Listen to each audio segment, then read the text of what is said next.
네, 우리가 지난주에 베드로와 요한이 성전에 올라가다가 성전 미문 앞에서 평생 동안 그 사람의 나이가 나중에 보니까 40살쯤 되었다고 했습니다. 그러니까 거의 40년 가까운 세월을 다른 사람의 자비에 의지해서, 다른 사람의 적선에 의지해서 살아갈 수밖에 없었던 그 한 사람.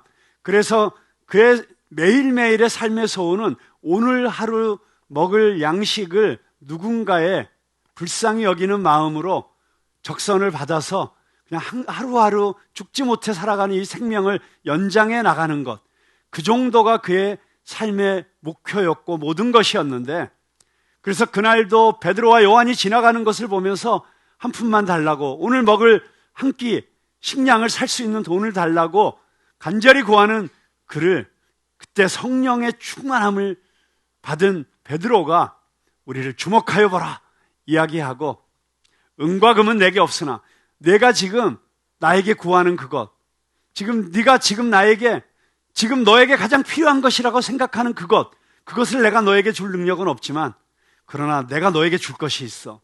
그런데 그것은 네가 상상하는 수준의 게 아니야. 네가 상상할 수 없는, 네가 감히 꿈꿀 수 없는, 그런데 예수 그리스도, 그분을 만나면 가능케 되는 바로 그것을 너에게 주려고 해.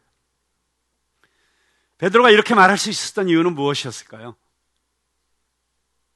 그가 바로 겉으로는 멀쩡한 육신을 가지고 다른 사람보다 힘도 세고 다른 사람들보다 고기잡이도 잘하는, 그래서 내 인생, 내 주먹 믿고 내 힘대로 살 수 있다고 생각했고, 예수님을 따르면서도 때로는 다른 사람들보다 내가 예수님께 더 인정받아야 되고, 그리고 예수님께서 나는 이제 로마 병정들에게 잡혀서 유대교의 대제사장들과 율법학자들에게 고난을 받게 될 것이고 내가 십자가에 매달려 죽게 될 거야, 이런 이야기를 했을 때 예수님 무슨 말씀입니까? 다른 제자들 다 도망가더라도 나는 절대로 예수님을 떠나지 않을 것입니다. 내가 지켜드릴게요. 자기가 예수님 지켜드리겠다고 큰 소리 쳤죠. 어떻게 됐습니까? 정말 자기가 평소에 보기엔 아무 힘도 없어 보이던, 하찮아 보이던 계집종이 와가지고 당신도 저 사람과 한 패지 했을 때 순간적으로 두려움에 휩싸여서 무슨 소리냐고. 또 어떤 사람이 와서 묻기를, 너 저 사람과 똑같지 않아? 같은 편 아니야? 네 말투가 똑같은데 무슨 소리냐고. 그리고 마침내는 예수님이 고난당하고 계시는 그 현장에서, 그리고 너무나도 측은한 눈빛으로 고난받으시면서도 자기를 바라보고 있는 그 눈빛을 의식하면서도 살고 싶어서, 두려워서, 무서워서 무슨 소리야 라고 예수님을 저주하면서 부인했던 자기의 그 처절했던 실패.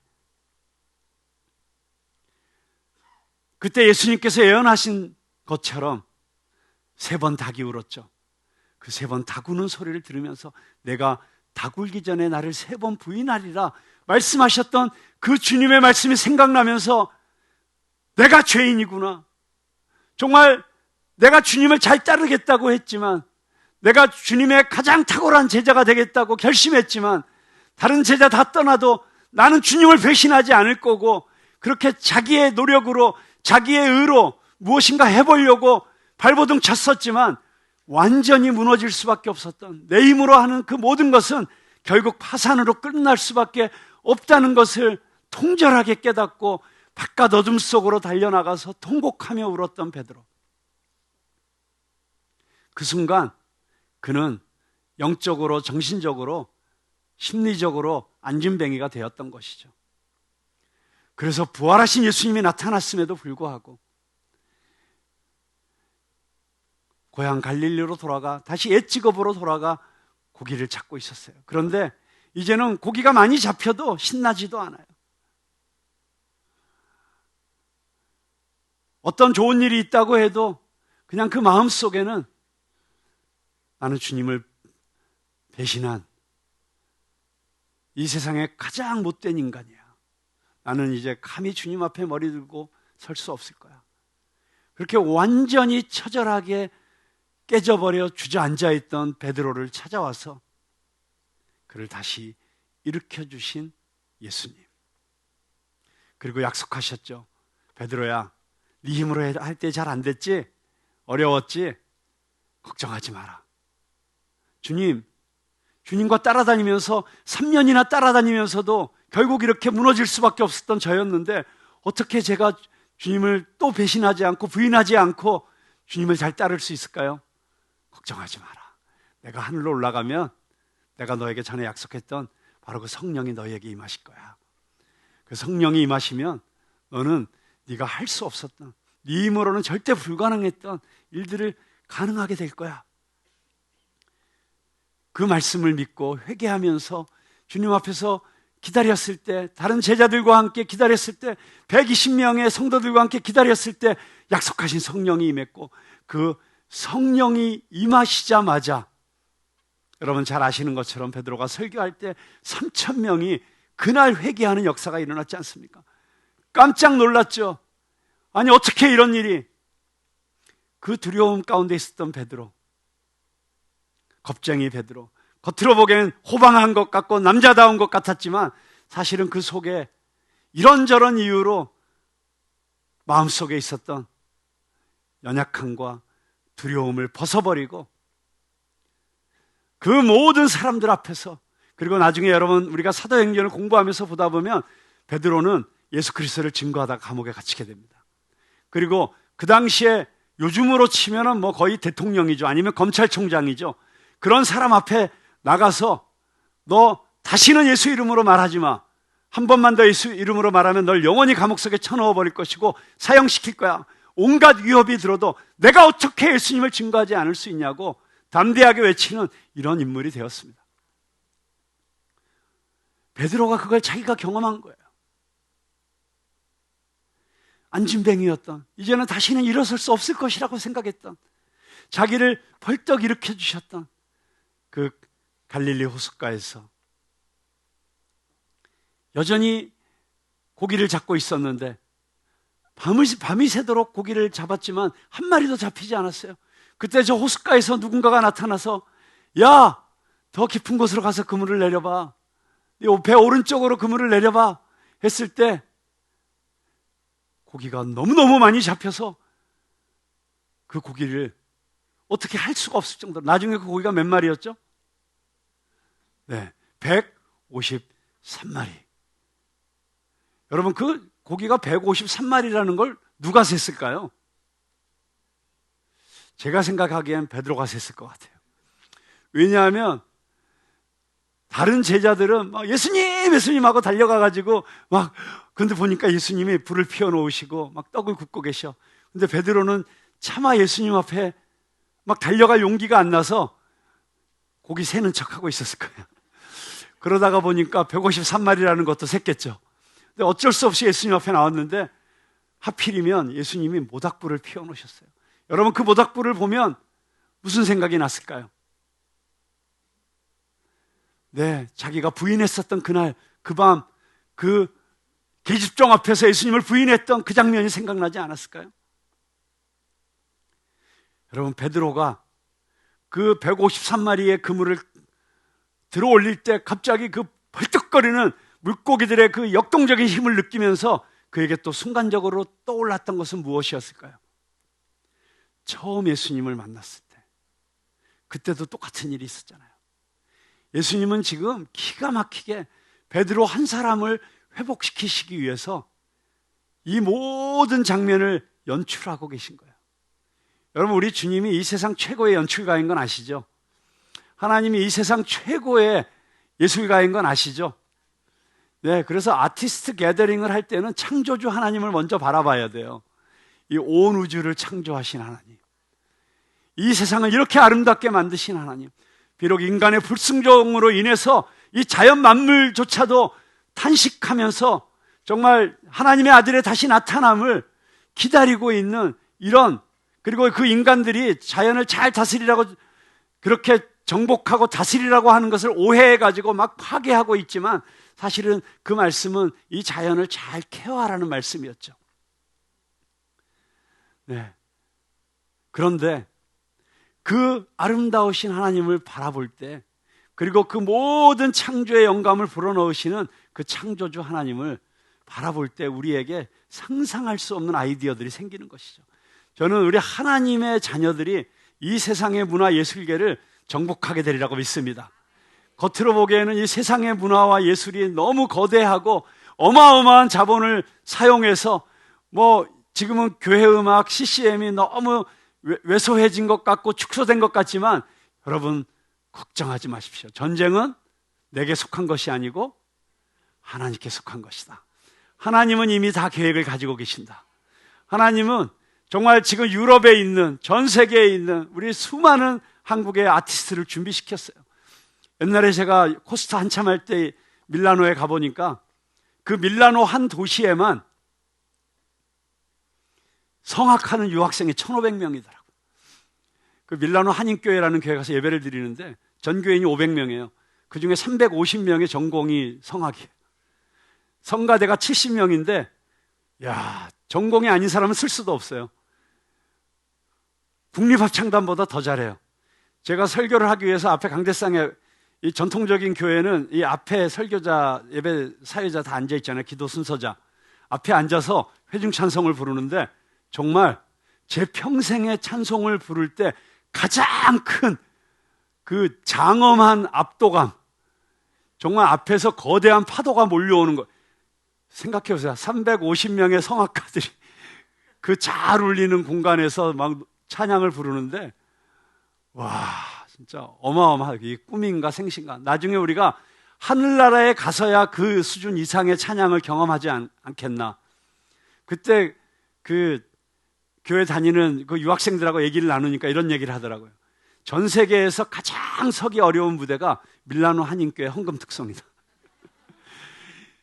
다 같이 전공하는 성악가들이 쟤 어떻게 하는지 보자 이렇게 보고 있는 것 같은 그런 분위기에서 특송한다는 게 만만치 않은 일이죠. 그런데 저는 그때 그들과 이야기를 나누다가 이런 걱정이 들었어요. 그런데 이 1,500명의 성악가들 가운데 정말 유럽의 메인 극장에서 주역으로 노래할 수 있는 성악가는 이 중에 5명도 안 나옵니다. 그게 현실이죠. 걱정이 되더라고요. 아니 이제 한국에 정말 대학마다 교수들도 차고 넘치고 유학 갔다 돌아온 사람도 너무 많은데 그러면 이 학생들이 이 수많은 여러분 그 당시만 해도 보니까 한국에 음악하는 학생들이 전 세계에 웬만한 유명한 음악대학의 절반을 거의 한국 학생들이 채우더라고요. 그렇죠? 거의 그 정도 막 되잖아요. 실용음악가가 됐든 클래식이 됐든 도대체 이 많은 학생들이 공부를 해가지고 앞으로 어떻게 하지? 어떻게 해서 먹고 살지? 제가 쓸데없는 걱정을 했죠. 여러분 우리 김우중 회장님이 하신 말씀이 있지 않습니까? 세상은 넓고 할 일은 많다. 정말 어쩌면 모든 예술가들이 가고 싶은 저 꼭대기에 있는 피라밋의 저 끝에 있는 그 자리에 가는 사람은 극소수일지는 몰라도 그러나 하나님께서 정말 준비하신 이 모든 예술가들이 음악뿐만이 아니죠. 미술, 건축, 패션 정말 이 작은 나라의 패션 디자인 전공한 학생들은 또 얼마나 많은지 1년에 35,000명씩 졸업한다 그러더라고요. 다 갈 데가 있을까? 그런 생각이 드는데 여러분 이 세상을 보면 우리 한국의 우리 젊은이들이 이제는 이 대한민국뿐만이 아니라 온 세상을 품고 그리고 저 높은 곳으로 올라가는 것이 아니라 한 단계 낮은 곳으로 더 한 단계 더 낮은 곳으로 여러분 빛은 그 입자가 회전을 하다가 퀀텀 다운을 할 때 낮은 곳으로 에너지가 낮은 곳으로 낙하할 때 그 빛이 나는 거예요. 그게 재료공학 박사님이 해주신 말씀이에요. 그리고 그 입자들이 회전하다가 높은 곳으로 올라가면서 빛을 흡수해버린대요. 에너지가 높은 곳으로 올라가면. 그러니까 낮아지는 것이 빛을 발하는 것이다. 그렇게 생각하면 우리 모든 예술 분야뿐이겠어요. 지금 대한민국이 세계 10위권의 경제 대국이 되었는데 모든 면에서 가장 앞선 나라가 되었는데 얼마나 이곳에서 살아내기가 치열합니까? 집세는 또 얼마나 비쌉니까? 정말 거의 런던, 뉴욕 수준으로 우리 한국의 집세가 올라가고 있더라고요. 그런데 정말 이 세상을 주님의 눈으로 바라보고, 그리고 더 낮은 곳으로, 아프리카로, 아시아의 여러 나라들로, 정말 한국에서 유학 갔다 올 수준 정도의 공부를 했으면 세계 정상급이에요. 어느 나라에 가면 그 나라의 음악의 아버지, 어머니가 될 수 있어요. 그걸 우리에게 너무 잘 보여줬던 예가 저 케냐에서 지라니 합창단이라는 그 합창단을 만들었던 우리 한국의 음악가가 있죠. 한국에서 대학 졸업하고 그 코이카 봉사단으로 갔다가 거기서 쓰레기더미에서 놀고 있는 아이들 보면서 너무 불쌍해가지고, 야, 이리 와라, 노래 가르쳐 줄게 해서 노래를 시켜보니까 뜻밖의 애들이 목소리가 너무 매력적인 거예요. 그래서 그 아이들 연습시켰는데 어떻게 됐습니까? 정말 세계적인 합창단이 됐죠. 한국에 와서도 국회에서, 청와대에 가서도 노래하고, 미국에 갔더니 유엔 총회에서 노래시키고, 백악관에 가서 노래시키고, 정말 세계에서 가장 유명한 합창단 중에 하나가 되었어요. 나중에 그만 그 행정을 잘 못하고 관리를 잘 못해서 너무 안타깝게도 무너졌지만, 그런 일들이 일어날 수 있다. 자, 무슨 말씀을 제가 드리고자 합니까? 여러분, 베드로가 정말 자기가 무너졌던 그 자리에서 예수님이 찾아오셔서, 너 이대로 앉아있는 게 너의 데스티니가 아니야. 네가 이렇게 한번 실패했다고 무너져 있는 게 네 인생의 끝이 아니야. 네가 다른 사람들보다 좀 늦었다고 해서 계속 지나간 세월을 원망하고 한탄하고 있는 게 너의 삶의 결론이 아니야. 너는 하나님의 나라의 위대한 용사야. 너는 하나님의 영광을 나타낼 자야. 너는 다윗과 같은 자야. 다니엘과 같은 사람이야. 요셉과 같은 사람이야. 너는 열방을 축복할 사람이야. 이런 주님의 음성을 듣고 벌떡 일어나기만 하면 주님께서 책임져 주신다. 주님께서 살아내신다. 여러분, 그래서 내가 아니라 not I but Christ. 여러분, 이게 우리 그리스도인의 삶의 결론인 것입니다. 그것을 체험하기만 하면, 그것을 경험하기만 하면 우리도 다른 사람에게 당당하게 얘기할 수 있는 거예요. 예수님 한 분이면 충분해. 네가 예수님만 모시면, 예수님이 너의 삶의 주인이 되면, 네가 예수님의 다스리심을 받으면, 네가 예수님을 바라보면, 네가 세상에 다른 사람을 의식하지 않고 환경을 의식하지 않고 주님만 바라보면 너의 삶에도 이런 기적이 일어날 수 있어. 어떻게 베드로가 이렇게 당당하게 얘기할 수 있었다고요? 바로 자기가 그렇게 주님의 손에 붙잡혀 벌떡 일어난 경험이 있었기 때문에 당당하게 얘기할 수 있었던 것이죠. 오늘 저는 여러분들에게 오늘 이 말씀을 다 정리해서 딱 3가지 말씀만 드리려고 합니다. 첫 번째는 무엇이냐면, 내가 죽고 예수로 사는 삶이 우리의 삶의 능력이다. 여러분, 내 힘으로 하려는 이 과거의 습관, 내 고집, 내 자아를 내려놓고 깨트리실 수 있길 바랍니다.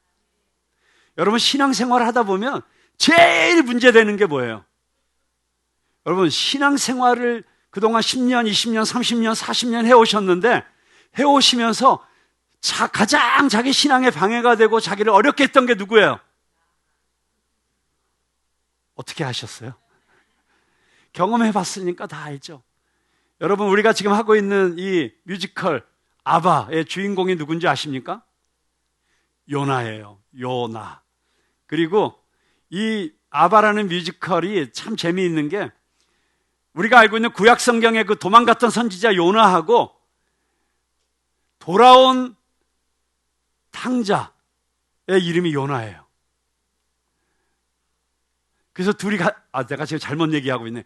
돌아온 탕자를 환대하는 아버지한테 삐져가지고 집을 2번째로 나간 큰아들 이름이 요나예요. 그래가지고 이 요나와 요나가 배에서 만나는 거예요. 재밌을 것 같죠? 전도 뮤지컬로 최고의 뮤지컬입니다. 우리 아트리가 만든 뮤지컬이 11개가 있는데 그 중에 제가 개인적으로 제일 좋아하는 뮤지컬이에요. 전도하기에 최고의 뮤지컬이에요. 그런데 거기서도 계속 나오는 이야기가 뭐냐? 하나님에 대해서 오해하고 있던 요나. 그리고 내 의로, 자기 생각으로, 자기 고집으로. 여러분, 그래서 자기자가 들어가면 언제나 문제가 되잖아요. 자기의. 신앙생활을 자기의로 하려고 하는 사람이 있어요. 그래서 내가 이만큼 했는데, 여러분, 그게 바리새인 아닙니까? 내가 이 정도 기도했는데, 여러분, 그러면 어떻게 돼요? 결국은 다른 사람이 나를 알아주지 않으면 섭섭하고. 그래서 교회에 섭섭귀신이 제일 많다 그러잖아요.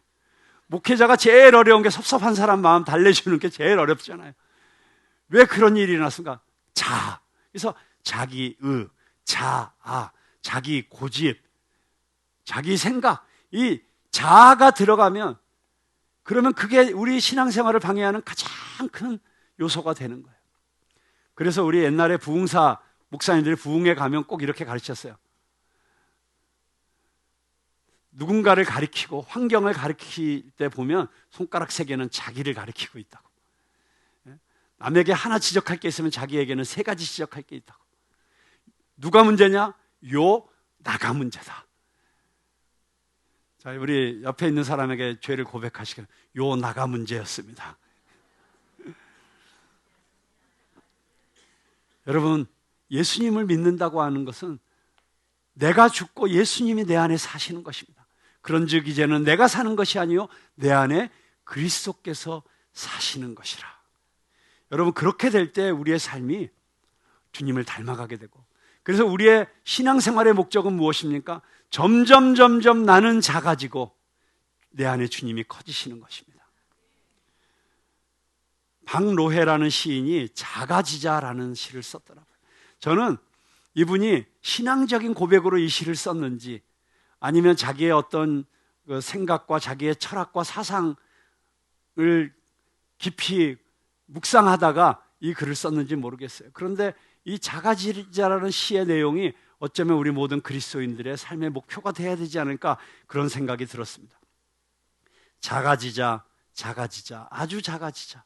작아지고 작아져서 마침내는 아무것도 없어지게 하자.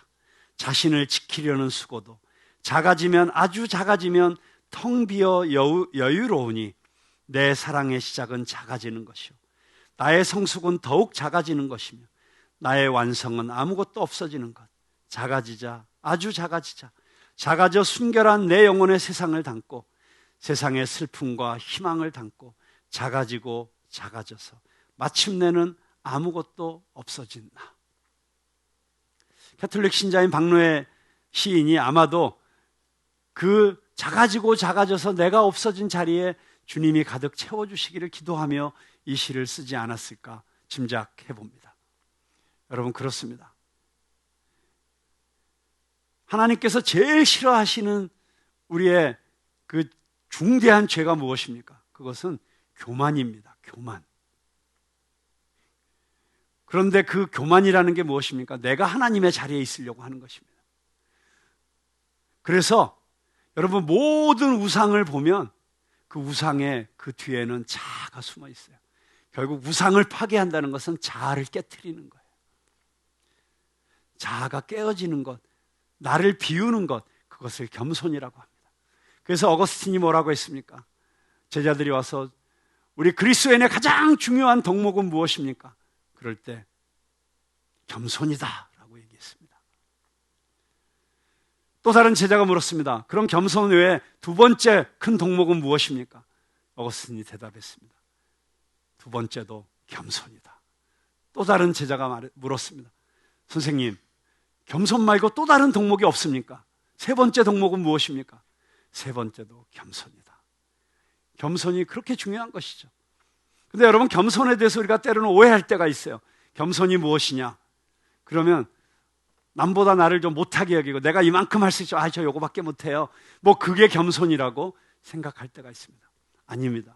겸손은 나 자신을 정말 나 자신으로 아는 게 겸손이라고 우리는 이해해야 됩니다. 그런데 C.S. 루이스라고 하는 우리가 잘 아는 그 영국의 위대한 작가가 겸손에 대해서 이런 말을 했습니다. 겸손은 다른 사람보다 나를 못났다고 생각하는 게 겸손이 아니고 내 생각을 조금 덜 하는 게 겸손이다. 굉장히 탁월한 통찰력이라고 생각합니다. 결국 나에게 집중되어 있고 나를 묵상하고 내가 어떻게 될 것이냐, 내 꿈이 될 것이냐 안 될 것이냐, 내가 원하는 대로 내가 원하는 만큼 가질 수 있을 것이냐, 저 자리에 올라갈 수 있을 것이냐, 저 사람들로부터 내가 인정받을 것이냐, 이렇게 생각하는 것이 겸손의 반대라는 거예요. 우리가 겸손해진다는 것은 나를 조금 덜 생각하고 덜 생각해서 나는 없어지고 세상과 나는 간 곳 없고 사랑의 주만 보이도다. 이것이 겸손이에요. 여러분, 그런데 신앙생활 하다 보면 세상과 주는 간 곳 없고 나만 보이도다, 이러고 있을 때가 얼마나 많이 있습니까? 그래서 나를 끊임없이 내려놓는 것. 여러분, 그래서 우리 이용규 선교사가 쓴 내려놓음이라는 책이 기독교 서적으로 출판이 됐는데 100만 권이 넘게 팔리는 엄청난 베스트셀러가 되었잖아요. 저는 그 책의 내용도 참 훌륭하지만 그만큼 그 책이 주는 메시지가 강력하다고 생각합니다. 왜냐하면 우리 모두가 가장 신앙생활 하면서 힘든 것이 내려놓음이기 때문입니다. 여러분, 그런데 내가 내려놓을 때 주님의 능력이 나타나는 줄로 믿으시기 바랍니다. 내가 약해질 때 오히려 주님의 능력이 임하시면 내가 내 힘으로 가장 강할 때보다도 훨씬 더 놀라운 일을 할 수 있게 된다는 것을 믿으시기 바랍니다. 제가 전에 한번 예로 들었던 얘기인데요. 그 최경주 선수, 참 너무 훌륭한 신앙인이죠. 근데 최경주 선수가 미국에 가서 PGA를 뛰다가 그만 성적이 나빠져갖고 컷오프가 될 위기에 놓였어요. 근데 컷오프가 될 사람들이 모여갖고 다시 퀄리파잉 테스트를 해서 그 중에 몇 타 안에 들면 다시 이제 뛰게 되는 거예요. 그래서 그 전날 밤에 교회에 가서 기도를 했대요. 그 마지막 날 전까지 스코어로 볼 때 4타를 줄여야지 미국에서 계속 운동을 할 수 있게 되는 거예요. 여러분 같으면 그런 순간에 그날 밤에, 그 전날 밤에 교회에 가서 뭐라고 기도하셨겠어요? 주님, 제 마음을 담대하게 해주셔서 4타만 줄이게 해주십시오. 여러분, 그렇게 기도하지 않으셨겠어요? 근데 놀랍게도 최경주 선수는 제 욕심을 내려놓게 해주십시오라고 계속 기도했다고 합니다. 근데 그 다음날 마지막 경기를 한 거예요. 근데 놀랍게도 마지막 18홀에 왔는데 3언더를 친 거예요. 3언더. 이제 마지막 홀에서 한 언더만 더 치면 미국에 남게 되고, 그런데 놀랍게도 버디 찬스가 온 거예요. 그리고 퍼팅을 하게 된 거예요. 이 퍼팅이 들어가면 미국에 남아서 계속 자기의 꿈을 이룰 수 있게 되고, 여기서 못 넣으면 짐 싸가지고 한국으로 가야 되는 이 절대절명의 순간. 그 최경주 선수가 어디선가 간증을 하는데, 퍼팅을 하려고 하는데 손이 덜덜덜덜덜 떨리더라고요. 이래 갖고는 도저히 넣을 수가 없겠구나. 근데 그 순간 자기가 어젯밤에 주님 앞에 드렸던 기도가 생각나더래요. 내려놓게 해주십시오. 내 마음을 비울 수 있게 해주십시오. 그렇게 간절히 했던 그 기도가 생각나면서 갑자기 순간적으로 마음이 편안해지더래요. 주님, 모든 것을 주님께 맡깁니다. 그리고 쳤는데 들어갔을까요? 안 들어갔을까요? 안 들어갔으면 제가 왜 이런 얘기를 하겠어요? 여러분, 내가 내려놓으니까, 내 욕심을 내려놓으니까 보이지 않던 것들이 보이게 되고, 내 욕심을 내려놓으니까 내가 할 수 없는 일들을 하게 되고, 그것이 신앙생활의 능력인 줄로 믿으시기 바랍니다. 자, 두 번째로 하고 싶은 얘기는 무엇이냐? 바로 이런 이야기를 담대하게 할 수 있었던 이유는 베드로가 그 주님을 만나서 안진뱅이 되었던 그 자리에서 벌떡 일어나는 경험을 했었기 때문입니다. 여러분, 우리 기독교 신앙의 능력은 우리의 체험으로부터 나옵니다. 물론 기독교는 체험주의는 아닙니다. 체험만을 쫓아가고 체험만을 의지하고, 그래서 그 체험이 없으면 무너지고, 이런 종교가 아닙니다. 기독교는 말씀의 종교입니다. 그런데 그 말씀을 통해서, 그 말씀이 내 삶에 실제적으로 역사하는 능력을 경험하는 체험이 없으면 우리가 담대한 그리스도의 증인이 될 수가 없습니다. 어떻게 베드로가 이렇게 담대해졌어요? 체험했기 때문입니다. 나를 살리시는 하나님, 나를 절망 가운데서 건져내시는 하나님, 눈으로 보기에는 모든 것이 끝난 것 같지만 다시 나에게 일어설 수 있는 힘을 주시는 하나님, 내 안에 그분이 오셨을 때 그 무질서하고 혼란스러웠던 내 삶이 정리가 되고, 마치 천지창조처럼 빛과 어둠이 갈라지고 질서가 생기고 묵과 물이 나누어지는 것처럼 그렇게 정리가 되는 이런 놀라운 역사를 경험하고, 주님께서 내 삶에 찾아오셨을 때 전에는 세상의 욕심을 따라 살고 내 욕심을 따라 살고 집착하고 내려놓지 못하고 움켜쥐고 세상의 모든 야비한 수단과 방법을 동원해서라도 내가 원하는 것들을 움켜쥐려고 하는 야곱처럼 그렇게 살아갔던 자가 그 라이벌이었던 형을 만났을 때 그 형으로부터 팥죽한 것으로 사기쳐서 장자권을 빼앗았던 야곱이 형님 이 축복을 돌려드립니다 라고 내려놓을 수 있었던 그런 야곱처럼 이 세상의 욕심을 내려놓고 세상의 헛된 꿈을 내려놓고 오직 주님만 바라보고 나는 주님 한 분이면 만족합니다. 그리고 주님이 주시는 그 놀라운 기쁨과 평화 때문에 어떤 상황 속에서도 웃을 수 있고 오히려 기뻐할 수 있는 이런 놀라운 믿음의 비밀을 여러분 경험하셔야 돼요. 만약에 내가 신앙생활을 하는데 나는 저 소리가 무슨 소리인지 이해가 안 된다.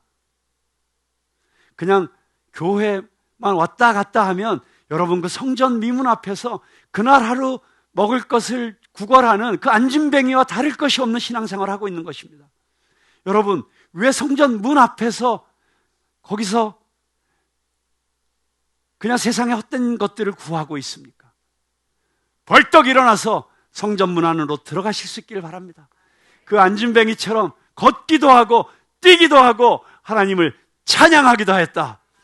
여러분 이 찬양은 이런 경험 속에서 이런 주님과 만난 체험 속에서 성령께서 나를 완전히 사로잡았을 때 세상에 어떤 것으로도 줄 수 없는 의와 평강과 희락, 이 천국을 경험하게 해주는 이 성령의 은혜를 경험할 때에만 나오는 것입니다.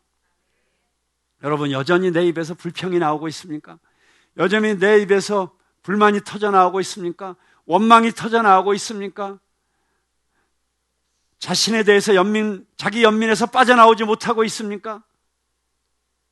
누군가를 원망하고 있습니까? 누군가를 아직도 용서하지 못해서 끙끙 앓고 있습니까?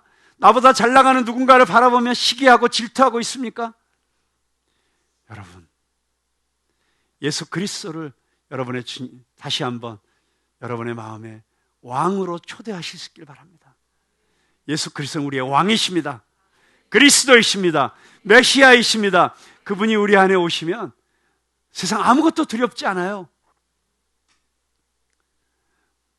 있든지 없든지 마치 결혼식 할 때 서약하는 것처럼 건강하든지 병들었든지 부유하든지 가난하든지 잘 나가든지 못 나가든지 중요하지 않아요. 우리는 어떤 상황 속에서도 천국을 누릴 수 있습니다. 이 체험이 오늘 여러분들에게 임하기를 주님의 이름으로 축복합니다.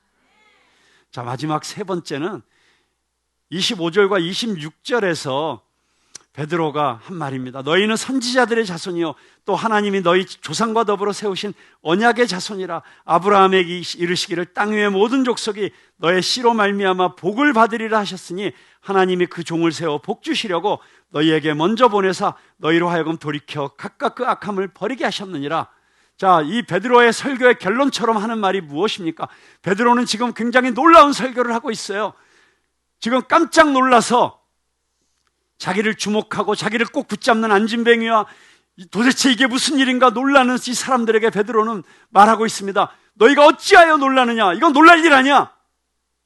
여러분, 어떤 의미에서 설교는 세상 사람들이 깜짝 놀라고 있는데 놀랄 일 아니야 라고 말하는 것이 설교라고 생각합니다. 그런가 하면 사람들은 주목하고 관심도 갖지 않는 것들을 보면서 근데 이게 진짜 놀랄 일이야. 정말 놀랄 일과 놀라지 않을 일을 하나님의 관점에서 분별시켜주는 것이 설교가 아닐까 그런 생각을 해봅니다. 그리고 자기를 주목하는 사람들에게 내가 아니라 이 일을 가능하게 하신 예수 그리스도를 바라봐. 너희들이 예수님이 어떤 분이신지 알면 이건 정말 놀랄 일이 아니야. 왜 놀라? 놀랄 일이 아니야. 여러분, 여러분의 삶 가운데 지금 놀랄 일들이 일어나고 있지 않습니까? 자연스러운 일입니다. 여러분, 기적이 반복되면 그건 자연이죠. 그리스도인에게는 기적이 일상이 되는 삶이 되어야 됩니다. 근데 그 기적이라는 게 우리가 생각하는 그 기적이 아니에요. 여러분, 우리가 숨 쉬는 게 기적이고 우리가 이렇게 걸어 다니는 게 기적이고 정말 그러면서 또 우리 삶 가운데 하나님께서 순간순간 개입하셔서 역사하시는 것들을 체험하는 게 기적이고 내가 구원받은 하나님의 자녀가 된 것이 기적이고 그래서 이 세상에는 기적이 부족한 것이 아니라 감탄이 부족한 것이다. 기적이 기적인 줄 모르고 감탄하지 않으니까 우리의 신앙생활이 드라이해지는 것이고 무력해지는 것이에요.